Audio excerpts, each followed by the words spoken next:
Welcome back to Beyond the Wrench. My name is Jay Goninen, and I am your host. On today's show, I'm pleased to be joined by Dara Goroff from iCar. Dara is the Vice President of Planning and Industry Talent Programming, and Dara and her team at iCar are doing some incredible work to help our industry. This work includes a new collaborative survey with Dr. Carlisle to gauge satisfaction of collision technicians and the launch of collisioncareers.com. Thank you for joining me today. How are you? Oh, Jay, I am so excited to be here. I'm feeling very good today. That is amazing. I am such a big fan of yours and everything that you are doing.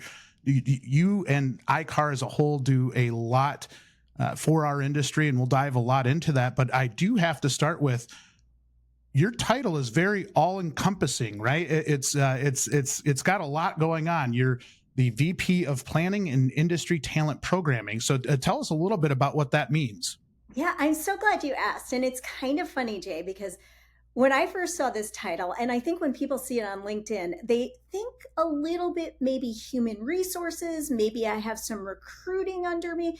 And really, what the planning and industry talent programming is all about is that I am very fortunate that I get to take care of the product strategy and product management at iCar, as well as a brand new initiative launched to the industry to solve our most pressing problem, which, as you and I have talked about many times, is the talent crisis that this industry is facing and the technician dearth that we're currently experiencing. So when we say talent programming, we're talking about attracting new entrants into this industry, getting them trained up to enjoy the work that they're doing and do great work for this industry, and really strategies that we can all encompass together to retain the great talent that we have.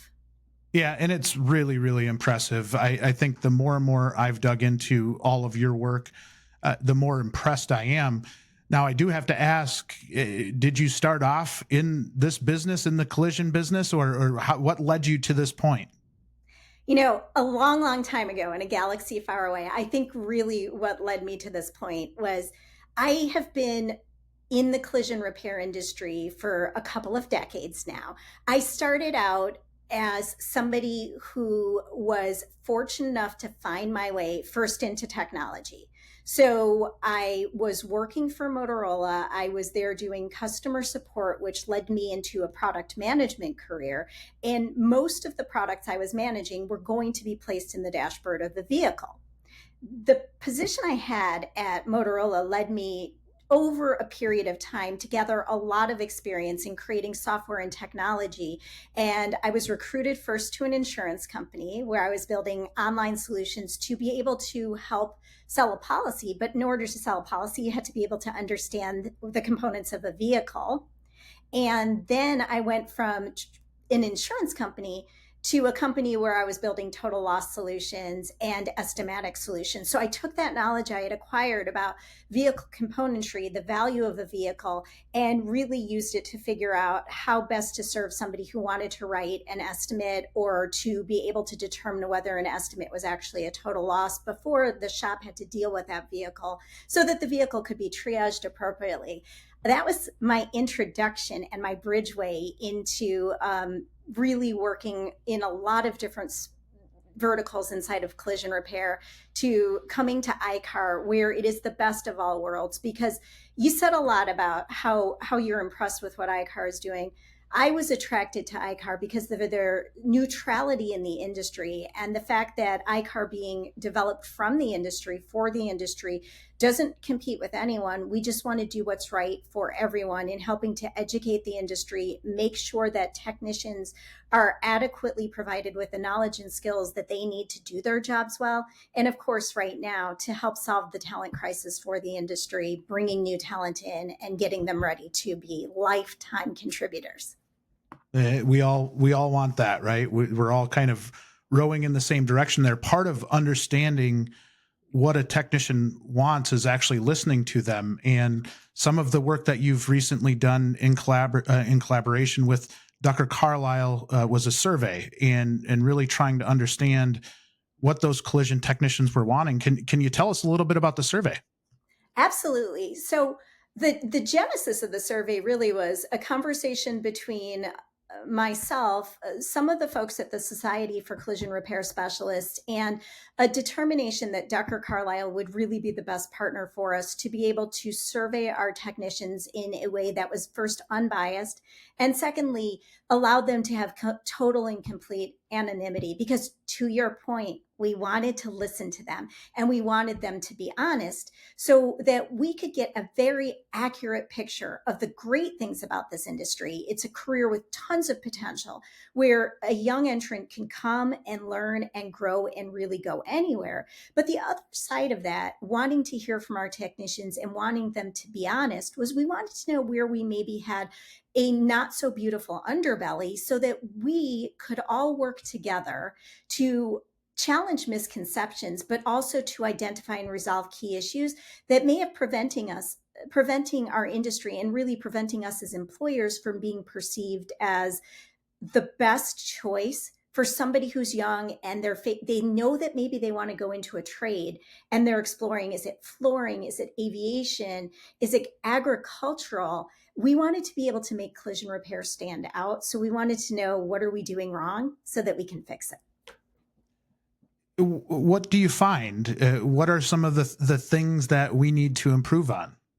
So there were a couple things that we found. The first thing is actually really good news, and that is that our collision repair technicians are largely more satisfied with the work that they do and the problem solving that they engage in than other automotive verticals. So that's really good news. But we also found that there are things that we can improve on. First of all, across the automotive world, we all know that the predominant pay system is a flat rate pay system. And that doesn't really drive our technicians to feel acknowledged about the work that they're doing overall. It also sometimes leads them to cut corners so that they can be very productive moving from job to job versus do things 100% right the first time.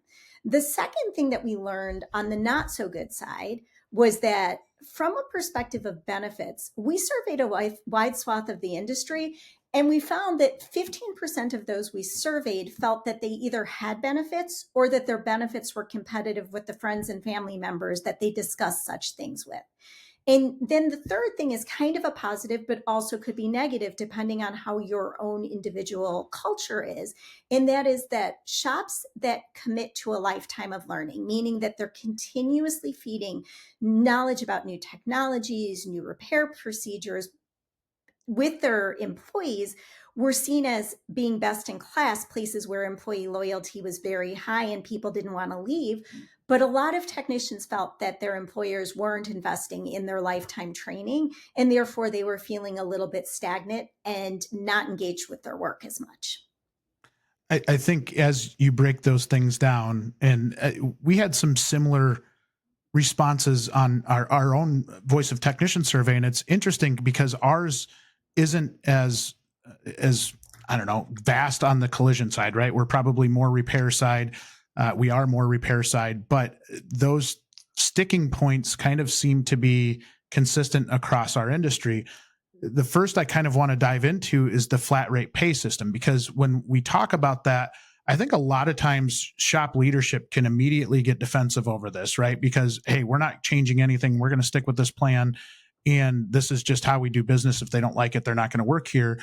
But in reality, if we just take a step back and both on the technician side and the shop side, maybe drop our defensiveness a little bit and talk about it, I think we can learn a lot of things, right? We can maybe make tweaks to that flat rate system or try to find ways to just maybe put yourself in the other person's shoes. If you're that technician, understand that you do have to run a business and you do have to make money in order to be able to provide a lot of this stuff.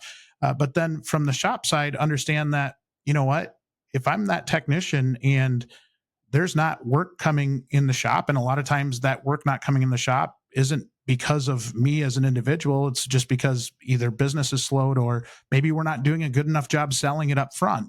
And so I think when I look at flat rate pay, and this is always such a hot topic, right? Everybody wants to talk about it. Are you seeing anything where maybe we're making some changes or making some shifts or some consolations to one another to try and get our industry in a better place here? Absolutely. So The one thing that I've seen that's been really effective is as we've had these conversations throughout the industry, we are seeing that some employers are really listening to their technicians, and some technicians actually love the flat rate system. They're very productive, they're very tuned in, especially the seasoned and more experienced ones. They don't want to change, but somebody who's new entering into this career, well, they're absolutely not going to be as productive, and they may be spending a lot more time planning the work that they do, and we want them to because we want a complete, safe, quality repair. And then they also might be working with a more seasoned and experienced mentor. And in the facilities where we see different styles of, I would call it a blended pay system, where if you want a technician to spend more time mentoring, or if you've got somebody who's spending more time learning, perhaps they're on a different pay cycle and they're being incentivized differently than someone who shares with you that, no, I'm totally comfortable with this. I've dialed it in and I know how to make it work for me. The one thing I'll say also is in all industries, how you incentivize your employees to do work with pay with the things that matter to them often influence both your culture and whether you are supporting good or bad behaviors across the board, intentionally or unintentionally. So you want to really think as you talk about running a business, if it's important to you that someone always looks up an OEM procedure, if it's important to you that they take the time to find the exact right part suited for the repair that matches the need, then we also have to give them incentives and give them pay that supports them having the time to do those things.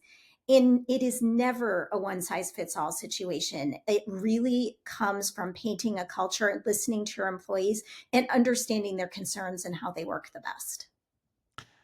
So we kind of know this at a broad level, but say something like the pay plan, and you're trying to get more feedback from your technicians in a way that you can formulate a pay plan that makes everybody happy, right? I think every individual is different, and what their needs are different. Some people, as you mentioned, are driven by the flat rate pay plan and would be Mhm. very frustrated if you took that away.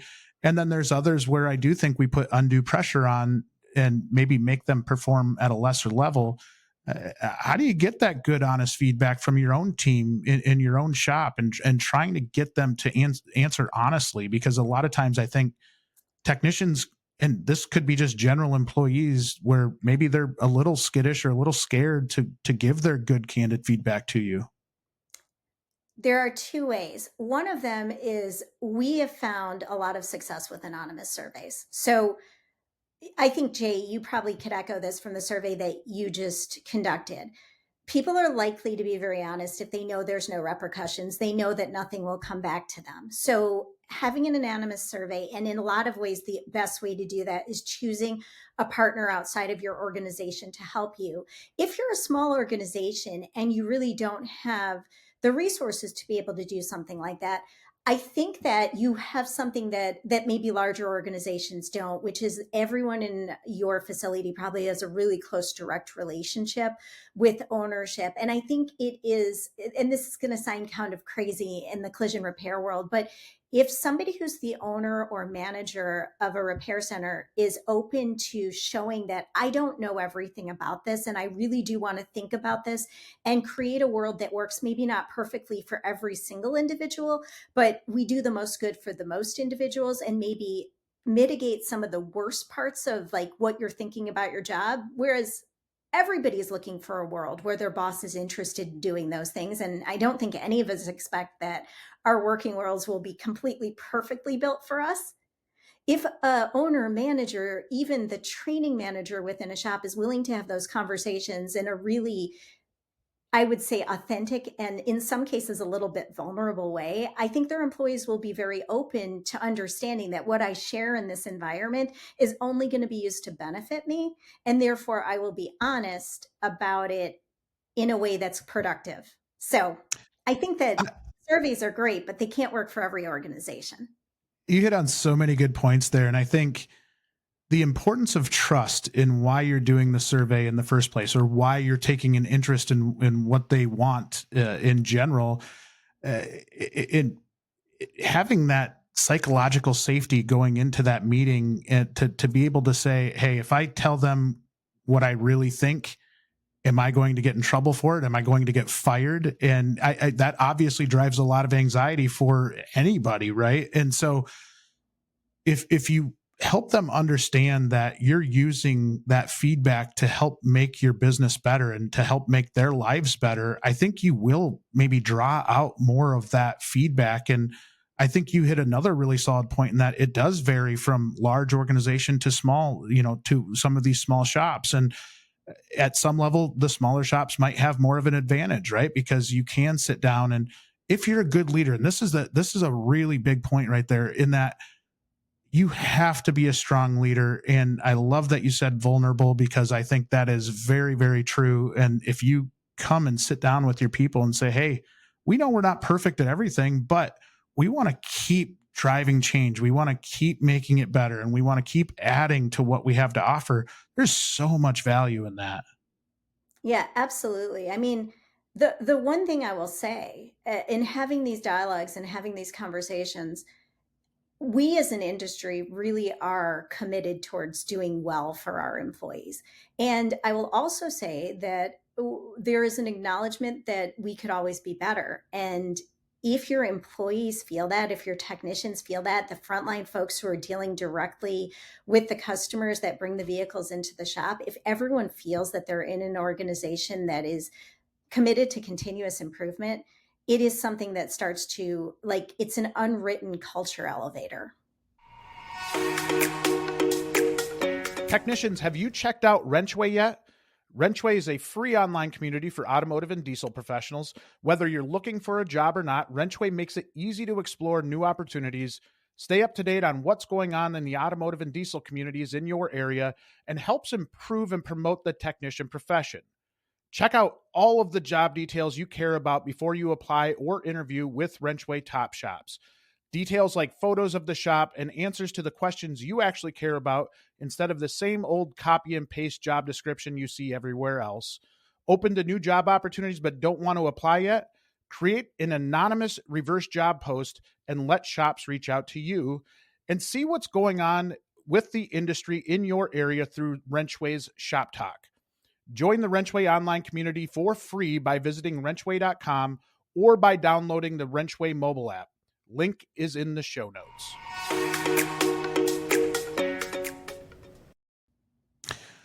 The second point you made from the survey, or really kind of the thing that we could improve, are benefits. And I think for a lot of shops that are out there, it can be intimidating to take this on, because you obviously want to try and offer health insurance. You want to maybe offer that health insurance in a way that's not overly crazy expensive for that individual, but maybe you're not at the level where you can afford some of these things. And I do think that, again, it depends on the size of your shop. But I've seen some pretty large organizations not have great benefits. I've seen some small shops have good benefits, right? And vice versa. And I curious as to how you understand what benefits are most impactful and most important, and maybe are there strategies to be able to get benefits that you don't currently have to offer your employees? So absolutely. I hate to sound like a broken record, but part of the way you understand what's important to the folks who report to you really is to ask them, because you're 100% right. There are organizations that are filled with people under the age of 30 who probably don't even really feel that much of an affinity towards health insurance, and they may not even realize the benefits of a 401k. So first things I would say is, some people who don't know really truly need the tutorials and the primers about, like, why are these benefits good to have at all? Why is it worthwhile that some money would come out of your paycheck to support those benefits? Really diving deep, either again through surveys or in personal conversations, to figure out what is important to your team overall, and maybe try to spend the money on the things that your team feels more focused towards, depending on their life cycle and where they are in their personal journeys. But the other thing I'll say about that is, I am fully aware that the smaller organizations, again, they're in a different position than maybe a large MSO, because an MSO may be getting these benefits guided through corporate headquarters with full HR teams negotiating the benefits. And if you're an individual business owner, you may not have anyone who can do that for you. But what I will say, and I will call out the Society for Collision Repair Specialists as a organization that's doing some real good here. They realize that for an individual rooftop owner or somebody who has a small business with a number of repair centers, but they're not quite as large as an MSO, they may need to join a coalition of others like them to be able to get the best style of benefits. So they started exploring at first 401k and health insurance that is like a coalition approach to it. So all of the repairers that join are joining as one organization rather than tiny, small individual organizations that then thereby get a heftier bill because they're smaller in size. So there are solutions like that. There are solutions like that for collision repair, but Jay, I would guess that there are probably some solutions in the mechanical repair space to try to help smaller and individual business owners to get to a place where these benefits become affordable. They're so important because you and I were talking about this as we prepared for this podcast.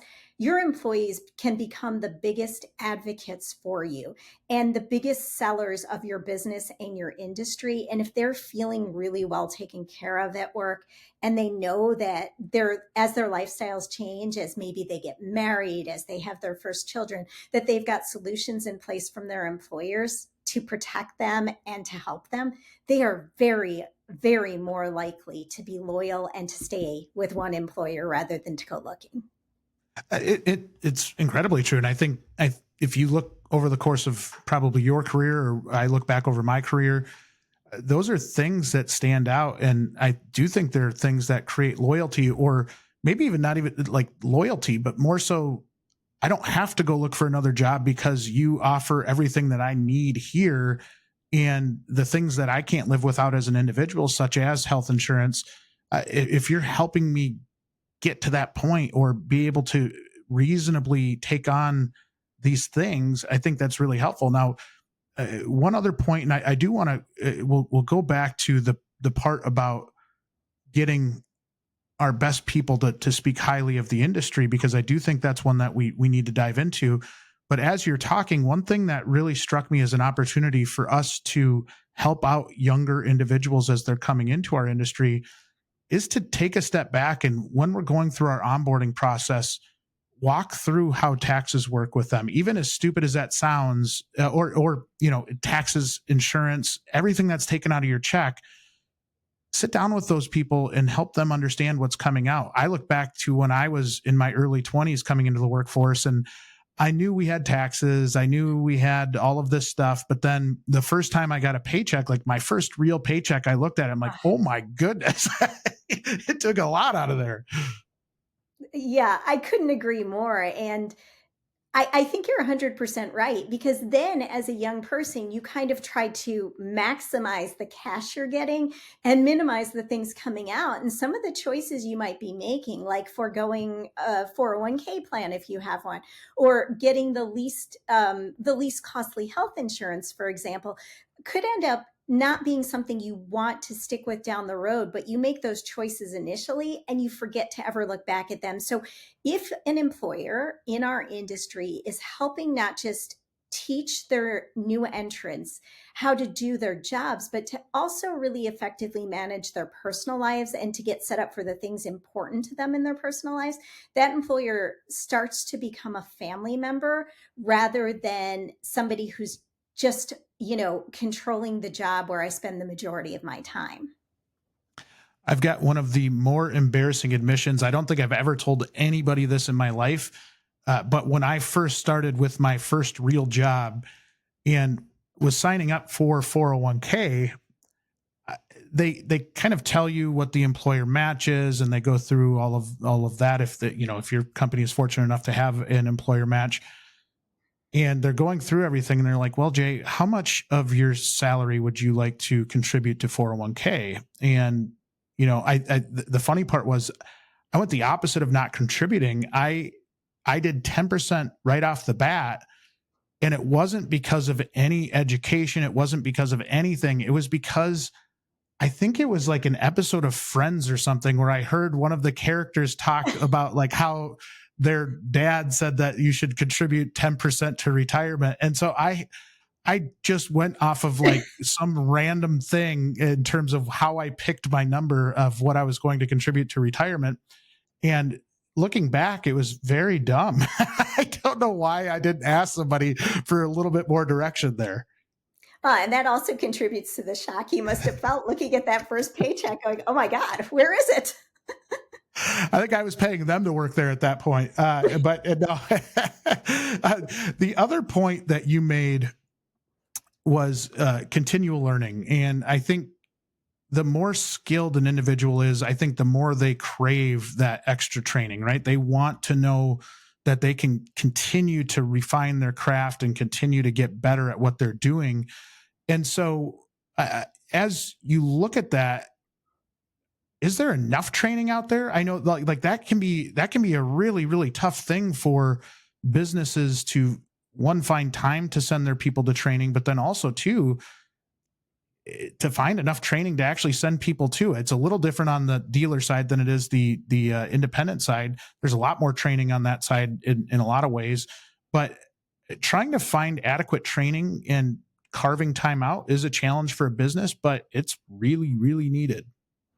Well, you're hitting on a topic that we at iCar are incredibly passionate about because we truly believe that our vehicles are becoming more and more complicated, and a lot of our repairers are faced with what we call a technical tsunami. So iCar is a source for professional and entry level training that will take somebody from zero foundational knowledge to being able to perform a safe, quality, complete repair with our professional development program. But the other thing that we are incredibly focused on each year is increasing numbers of what we refer to as vehicle and technology specific courses that repairers and technicians can take to keep themselves updated with modern day technology, to understand what to do if an electric vehicle shows up in your shop and you don't even know what to do to safely disconnect the batteries that are attached to that vehicle. So we want to make sure that over time, as the vehicles change, that our technicians are able to meet those challenges and still, as I always say, get back to that safe, quality, complete repair.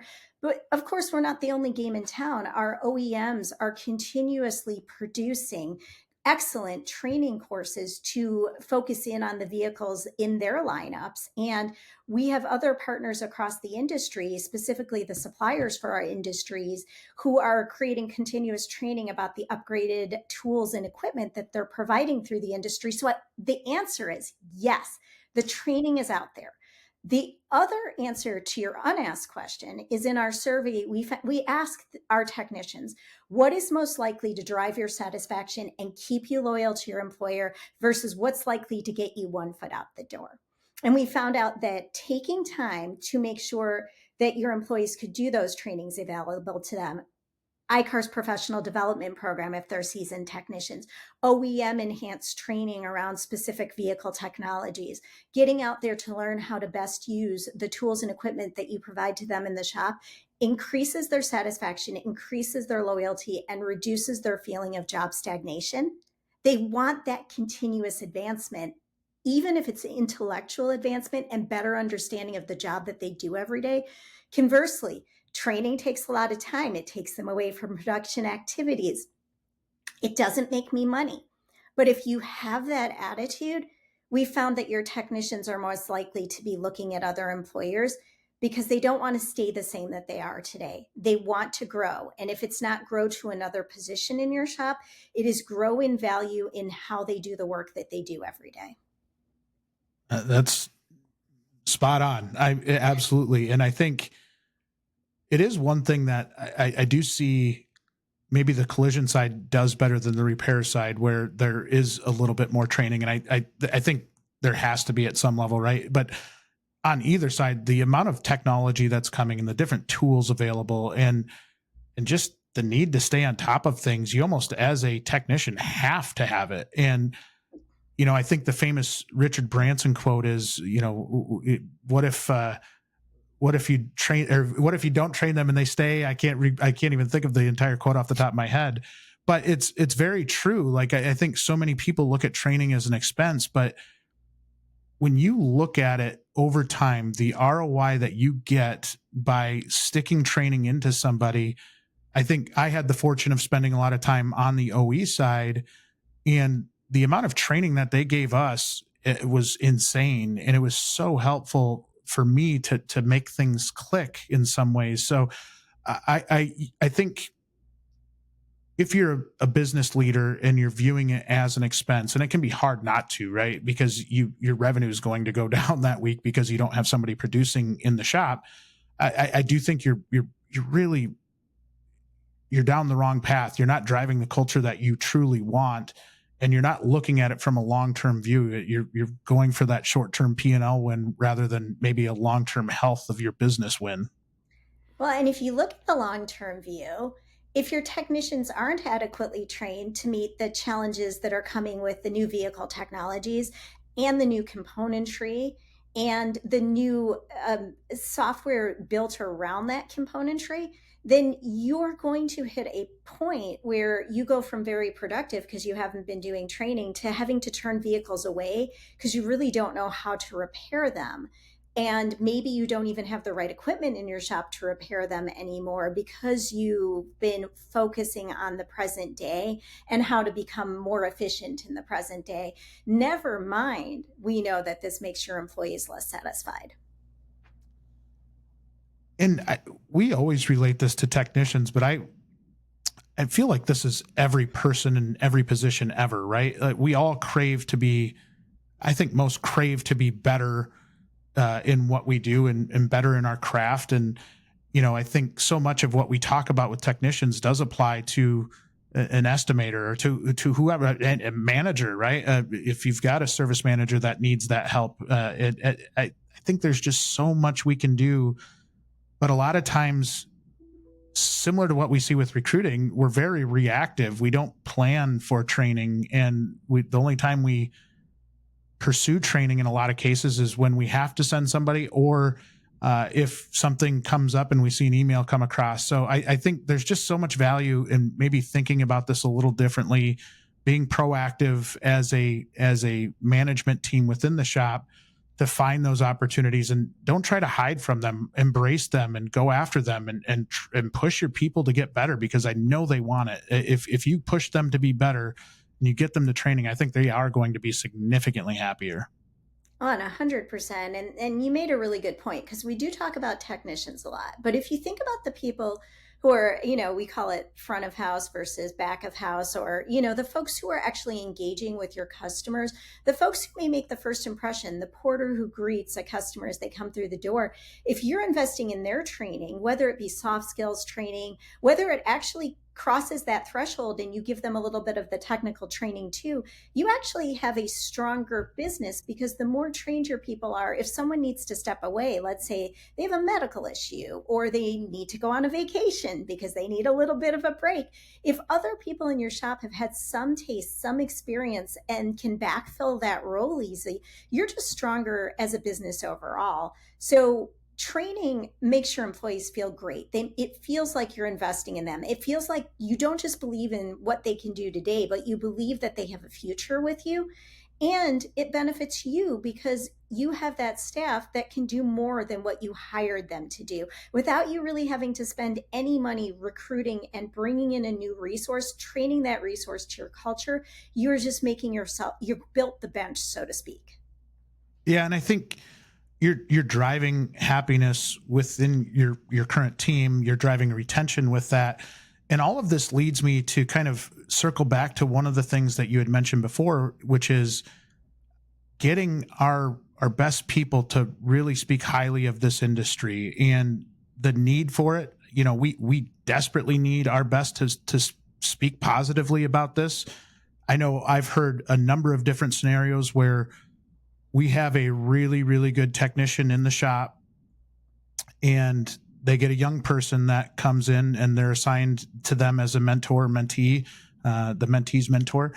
And the technician will tell the young person to leave the industry, don't come into the industry. And I've heard this so many times now, and it's so discouraging because at some level you're like, okay, we've been fighting to try and get this industry into a better place, as you guys have, as so many in the industry have, to try and push that conversation away and treat our people so well that they can't talk poorly about us. And to me, it all starts with that, because if we don't get that right, and I think when you're talking about getting pay right, getting benefits right, getting learning right, that continuing education down, that's what's leading to that. And we're listening to the technicians, we're making ourselves aware of what those really good quality technicians are looking for. And now it's kind of taking action, right? What can we do to actually have that impact on their daily lives? 100%, because they become a cultural ambassador if they feel seen, basically, and heard. And the truth is, and this is the secret that unlocks everything, because a lot of what we've talked about, Jay, seems expensive. Revamping a benefits program seems expensive. Taking time out of your day for training, we already talked about that. It seems expensive.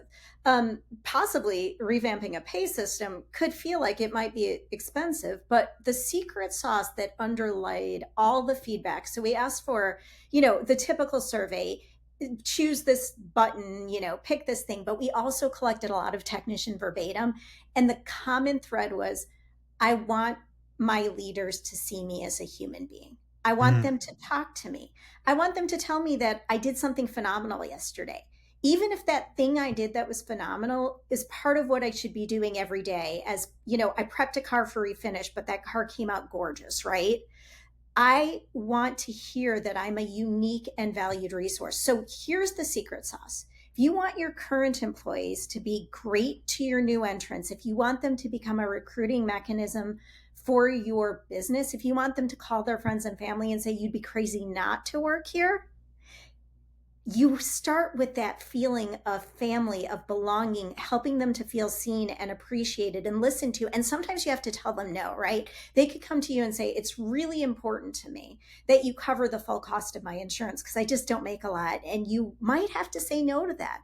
But when you say no, if you present the why behind it and what you're trying to do to make sure that that expense isn't too burdensome for them in the future, that no has a why behind it, and it makes them feel like you engage with them as a human. So none of us have to spend a lot of money to treat the people around us like they're important, valued human beings.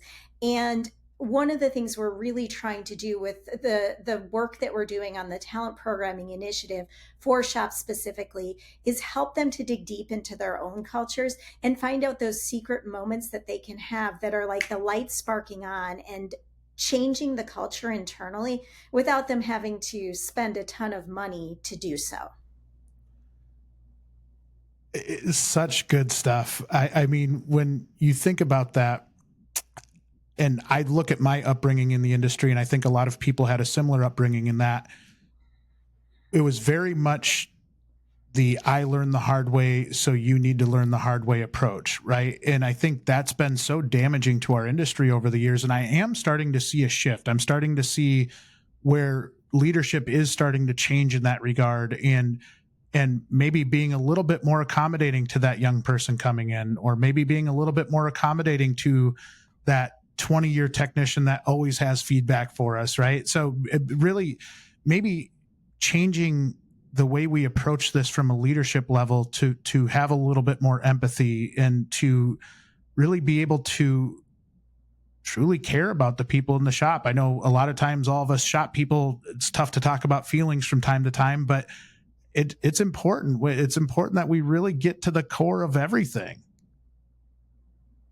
Yeah, absolutely. And the last thing I'll say about this particular topic, because I know we've got other ones to address, is making someone feel like they just did the best thing in the world when maybe they were doing something you've always wanted them to do and they finally did it right, guarantees that they're going to want to do it again and again. Because we, deep down inside, I think a good portion of us are people pleasers, and we want to make the person we report to feel proud of us. Like that feeling that my boss said something good about me today takes you a lot of places. And I too remember when I was really new to work and I was really fortunate. I wasn't making a lot of money, but I met a boss that made me feel I was like the lowest rung on the totem pole, that what I was doing was so essential in this job where really I answered a phone and I scheduled something.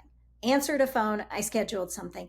But they gave me a compliment about how I treated the customers when I was doing it and how important it was to have that customer start a relationship with their company happy, that I wanted to do it every single day. And I went home and I told everyone I knew that my boss thought I did something unique and special. It really did. I mean, I stayed with that company for 5 years and I grew and grew and grew with that company. And anything they asked me to do, even if they didn't offer me an extra 20 cents or 30 cents to do it, I was like, give it to me, because I felt like I was this unique and special flower resource. And yes, our strong people working in shops may not want to feel like special flowers, but they do want to feel like they're uniquely contributing to the overall good of the business. Absolutely. And I love that story. And I think it's so impactful. And for those of you that are struggling with that out there, try to help it by yourself by listening to a podcast or reading a book or doing something to help you open up in that capacity. I know a lot of us that came from technical backgrounds, that's not the easiest thing in the world to do, but being able to come to terms with it really does have an impact on people. And Dara, exactly what you said right there. I think we've all had similar situations where you do have somebody give you a pat on the back or reassurance that you're doing a great job. And in a lot of cases, that goes a million miles for you, right? That really, really makes you feel special. So excellent, excellent point. Now, we talked about experienced technicians and those that we're trying to really cater to and trying to make the lives better of. But what you're doing with Collision Careers is phenomenal. The way that you've got career planning laid out, the career pathing laid out, and everything you've got out there in terms of resources. I mean, my goodness, what an impact. Can you tell us a little bit about what you're doing out there? Yeah, absolutely. The first objective we had with Collision Careers, obviously, was to try to attract young talent to the industry. And before we stood up the platform, we did a lot of focus groups and we talked to those outside of our industry, outside of the automotive vertical. We talked to parents, children between the ages of 13 and 18, those who are just getting out of school and starting to try to think about what am I going to do with my future, and career changers. And what we found out was that there were one of two things blocking them from entering our industry. One, they didn't know a whole lot about collision repair at all. Two, they didn't have tools and resources that would help them to see themselves doing the work. So if they ever saw anything about collision repair prior to Collision Careers, it maybe showed a dirty shop because it was a commercial for, something, and it didn't paint our shops in the best light. Maybe it showed older folks like who were maybe more likely to be training managers or shop owners talking about their world. So with Collision Careers, we decided that we wanted to really speak the language of the person that was going to be joining the career. So all of our imagery, all of the videos are made so that somebody who's young, somebody who's vibrant, somebody who's diverse, somebody who's coming from any style of background could look at it and say, I aspirationally see myself doing this because it is exciting work. I'm going to get to engage both physically and mentally every single day. And at the end of the day, what I'm really doing is taking somebody whose vehicle has been crushed and mangled, and it may be the worst day that they've had in a long time, and I'm restoring that thing that they need to get from point A to point B back to its previous state. And therefore, I'm doing something heroic. And we really want them to understand that they're doing something unique, doing something not everyone else can do, doing something heroic. And so the resources on Collision Careers paint that picture, talk a lot about the individual roles in our industry, because if you're passionate about being artistic, you might head down a different path than somebody who's really excited about like robotics and mechanics and making things electrical work. Everyone with any passion can find a fit in our industry. But the other thing that we learned is that younger folks are used to a world where they get to see the step that they're in and they get to unlock the key to the next step in their career. So, as you said, we really wanted to lay out career opportunities because you can come through the door as a technician and maybe spend 5 years and make a great salary. I mean, our surveys told us that the average technician is making somewhere between 84 and well over $84,000 and well over six figures. So that's fantastic. That is amazing. You can do a lot personally with that money. But what do you do after when you want to exit the technician individual contributor role? Well, we really found that you can do anything because Jay, I mean, look at your own story. And then let's look at the story of the folks that we know who are running large Penske service centers or running insurance and company claims departments, folks who are running the repairability centers at OEMs. So they're trying to contribute as a vehicle is built to understanding how that vehicle responds in a crash.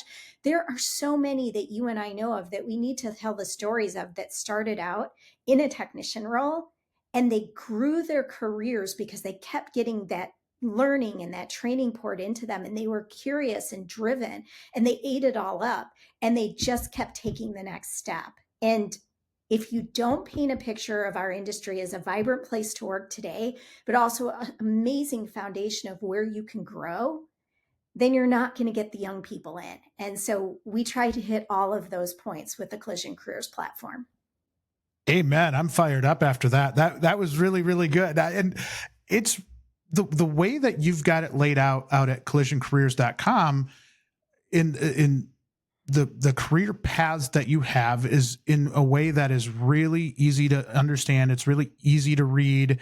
And I think when you're trying to explain this to a young person, the tools and resources that you've put out there are phenomenal to be able to really break it down and really be able to not only kind of try to tell somebody, but actually show somebody. And my goodness, my biggest compliments to everything you've put out there, because it is incredible. It is not just for us though. And that's the important thing. We have an entire YouTube channel that I heavily encourage all of our repair center, if you're doing recruiting, if you have a department doing recruiting for you, those videos are completely agnostic and they're meant to be shared. So if you're writing a job requisition and you're using a job board, or maybe you're just trying to send something out to your social network and say, hey, I need a technician and I'm willing to hire someone who's brand new to the industry, please take our videos, use them. They are meant for the industry. We did not build them just to talk about how great we are at building an amazing social media platform. We built them to make this career attractive for the people our repair centers are trying to bring to them. So what I have to say, and I think your podcast is a great place to say this, is if you don't know how to share something through social media, if that's been what's blocking you from taking advantage of these videos and reusing them on your own, please get in touch with us at Collision Careers. We are here to help you, here at iCar to help you, because as I said, we built these for the industry because we know we need to recruit, and every single person in our industry could have a megaphone to amplify elevating this industry and making us all employers of choice for the folks who are looking for their first foothold in starting that amazing career trajectory. One of the things I found fascinating in reviewing the site and going through all of the content is that it looks like you've got some really nice tools for educators as well, and being able to talk to students, being able to talk to parents and almost coaching them on how to do so. How important is that educator side and making sure that we give them the tools they need to run solid programs? I think you probably just saw my eyes get really big, because one of the things we learned way back when we were doing all of our focus groups was that the educators actually don't often know what to do with a student who says, and a student may not know this either, a four-year university isn't really for me. And when we were talking to them, they said, like, we have all these trifold brochures and these wonderful sites that we can give folks who are interested in that four-year education to teach them about the local colleges, state colleges, Ivy League colleges. Everybody has something. We don't know how to talk about collision repair. And one of the things that I learned is a lot of times if someone walked into a school advisor office and said, I love cars, find me a career within a car, Jay, where do you think they were sent? Yeah.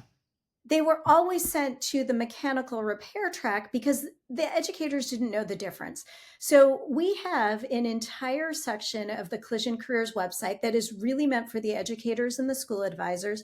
We've been talking to them about the resources that we have that are downloadable for them, that print out as posters, trifold brochures, take homes, that link back to all of our social channels, because that is their way to get the primer, the tutorial, the how to talk about the collision repair career for dummies. Of course, they are not dummies, but they just were never taught how to address this. And, there have been 2 decades since a school advisor was really encouraged to point a student to anything other than a 4-year university. So even if they knew how to do it back in the late 90s, the early 2000s, they've lost their touch. So this gives them not only access to what is a career in collision careers about, what are the normal roles in a shop, what do you need to be passionate about or interested in to maybe find your fit within those roles.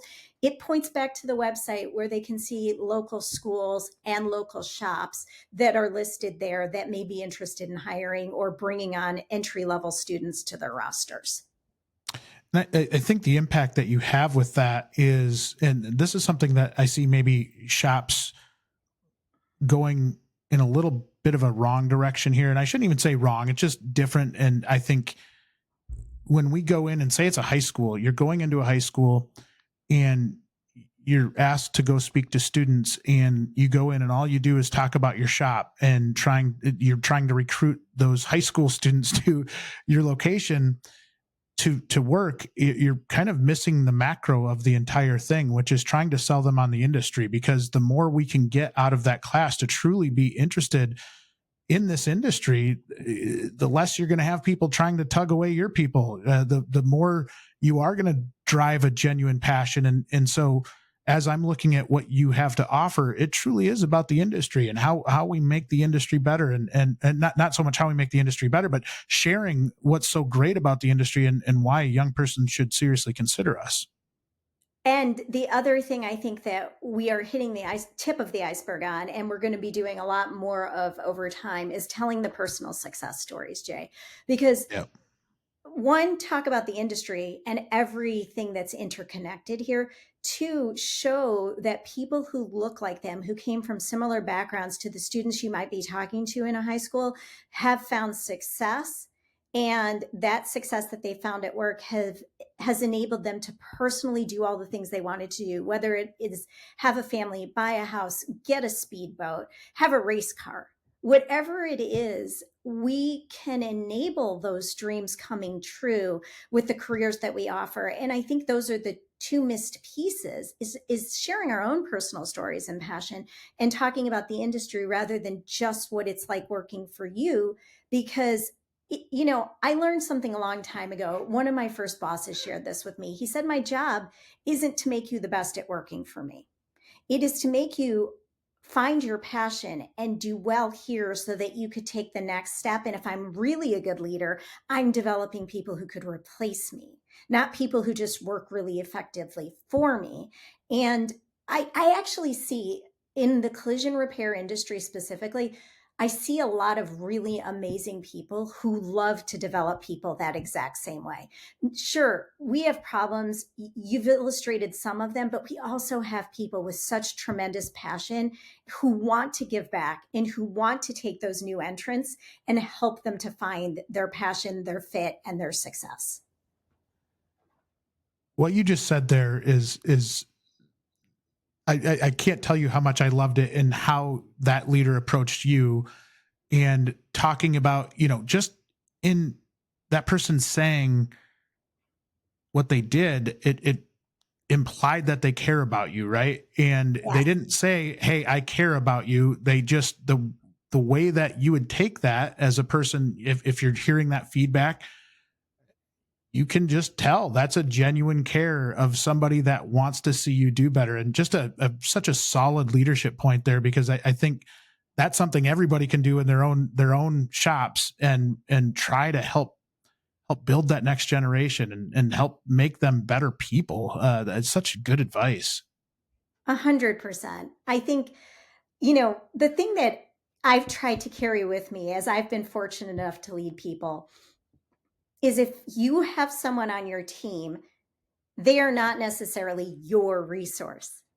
They are a gift to you for a period of time that you are developing towards their next best opportunity every single day, every time you meet with them. And when I talked about free things that shop owners can do, that, the insurance teams that are managing claims departments, anything that you can do, that is free. Showing interest, being passionate about your people, caring for them, even if the caring doesn't come off in the way that sounds like I care about you, but saying I care about your dreams.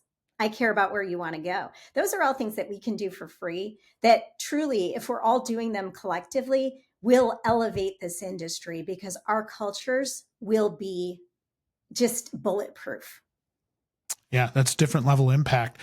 Now, one of the things that I do want to talk about prior to ending the podcast, and actually I have a couple things here, but I want to get your thoughts on how we try to attract young people into our industry without overpromising, right? And overpromising that, when you come in, you don't want to paint an unrealistic picture. And we'll see this from time to time with a student that goes to trade school coming out thinking that they're going to make a really high salary right off the bat. And because they don't see something like Collision Careers and kind of see the chain of command or the steps it takes to get to that point, I think we drive a lot of impatience at an early age. And so I get why we need to do it, or why it happens is because we're trying to get more people into the industry. But how do we do that without misleading that young person into thinking that maybe they're going to make more money than is realistic when they get into the real world? It is very interesting because I think Collision Careers is a good resource, but I also think that one of the things I've seen really effectively happen here in Phoenix, and I give a lot of credit to, iCar, we have a community of volunteers, and the volunteers were originally stood up from the industry. And a lot of them are shop owners, shop managers, but some of them are also from the insurance world. Some of them are from the supplier world.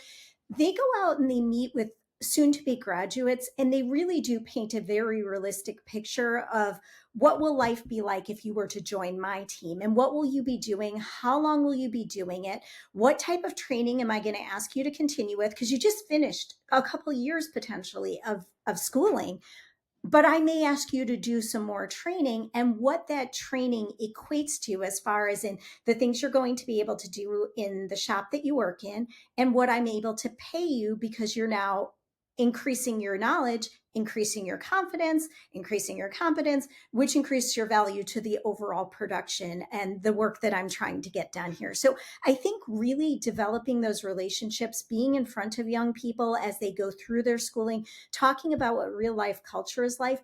But I also encourage a lot of us to be more transparent on our websites. If we have part of our site that's devoted to what is it like to work here, talk about the onboarding, the training, the career pathing, the different times in your career where you may receive a bump in salary because you're doing something different. Be honest about salary ranges. There's no harm in transparency, and it makes you competitive with other employers because other employers are starting to do these things as well. Yeah, I couldn't agree more. As we kind of conclude the podcast here, I want to ask you a super vague question that will be impossible to answer. I want to talk about the future, and a lot of what we talk about are things that we can implement right away. There are things that are going to take some time, right? Because we do have a shortage of people, and we do need to develop these people and really get more into the industry, and hopefully, kind of drive the average age down just a touch, which will tell us that we're getting more younger people in. But what are things we should look for, whether in our own local communities or industry wide, to be able to understand if we're moving the needle and if we're heading in the right direction, or maybe we're regressing and we need to refocus and do some things to continue to drive it the right direction? So there are a couple things, and one of them is already starting to happen. You and I were talking about how some of the more mainstream media publications are starting to take different tones and tacks when they're talking about the trades. So you see the Wall Street Journal has not published one article, but recently they've published 3 different articles talking about the tool belt generation, people creating sustainable, home lives because they're working in a trade somewhere. When you see things like that from mainstream media, you know that the tide is turning in the right direction. Now, how do we, in the collision repair and the automotive space, make sure we're on the right side of that messaging? I think that overall, this is going to be the impossible part of the question to answer. You can't really look out into your community and be like, wow, I have a flag up that tells me that technicians are interested in joining this career space. But what I can say is harnessing the power of tools like we've provided with Collision Careers, being engaged with local high schools, local communities, trade schools, and even community colleges, and making sure that there is a consistent, positive, and stable message about the trade that you represent. Collision is absolutely one of them, but I think this is really true on the automotive side as well. Make sure that the school advisors are well educated about how to talk about the career in our industries. But I also think participating, and one of the things that we've been doing a lot, and this is very closely in collaboration with CREF, is getting out there with the Skills USAs, with the homeschool conferences, with the school advisor conferences that happen nationally and also locally, to make sure that you have a seat at the table and there's a subject matter expert always present to continue to remind them, trades are wonderful. Lots of people can find their success engaging with a trade, and the very best trades of all are automotive, and nothing beats the world of collision repair. At least that's what I'll say. Such a fantastic conversation with you, Dara. I think I said it at the top of the show, but I am such a huge fan of you and everything that you're doing to drive this industry into a better place. And so the fact that you'd take an hour with me today and talk through all of this is so fun. And I really hope you enjoyed your time. And we really, really appreciate you being on the podcast. This has been an absolutely fantastic conversation. I am so excited to be asked to join you, Jay, and really appreciate your kind words about the Talent Programming Initiative. But also, I have to say, I really appreciate what you're doing with Beyond the Wrench and the fact that you guys conducted such a robust survey, and look forward to opportunities for us to continue to attack this problem together. There'll be a lot of opportunities for that, but thank you so much. And we look forward to the next time we'll have you on. Excellent. It'll be fun. That wraps up another episode of Beyond the Wrench. If you liked this episode, please show your support by rating and following the podcast. You can also watch the video interviews on WrenchWay's YouTube channel. Speaking of WrenchWay, did you know Beyond the Wrench is managed and produced by the WrenchWay team? WrenchWay is an online community dedicated to promoting and improving automotive and diesel careers. We help technicians find the best shops to work at, and we also help auto, diesel, and CTE instructors get more support from local industry. You can learn more by visiting wrenchway.com.